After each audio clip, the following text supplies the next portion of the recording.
Carbon गैर मामूली है क्योंकि हर कार्बन एटम 4 कोवलेंट बॉन्ड बना सकता है। इसकी बैरूनी सतह पर 4 इलेक्ट्रॉन्स होते हैं जो मज़ीद 4 इलेक्ट्रॉन्स की तलाश में होते हैं। इस खासियत को टेट्रावैलेंसी कहते हैं। इसकी वजह से कार्बन एक वक्त में 4 दूसरे एटम से जुड़ सकता है और वो भी मुख्तलिफ अंदाज में, branch, ring, long chain structures वगैरह।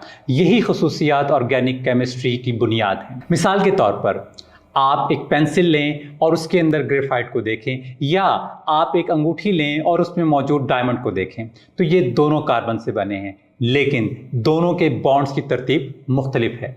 ग्रेफाइट में कार्बन एटम्स पर शीट्स की सूरत के अंदर जुड़े होते हैं जो आपस में फिसल सकते हैं, इसे नरम बनाते हैं, जबकि डायमंड में कार्बन एटम एक सख्त 3D नेटवर्क में जुड़ा होता है। इसे दुनिया की सबसे सख्त अशिया में शामिल किया जाता है। तो सिर्फ बॉन्ड की अरेंजमेंट की तब्दीली से मुकम्मल तौर पर मुख्तलिफ खवास पैदा हो जाते हैं। और यह कोई इत्तफाक नहीं कि ज़िंदगी कार्बन बेस्ड है। कार्बन स्कैफोल्डिंग फराहम करता है जो पेचीदा मॉलिक्यूल्स बनाने के लिए स्टेबल भी है और फ्लेक्सिबल भी, जैसे DNA, कार्बोहाइड्रेट्स, प्रोटीन्स वगैरह।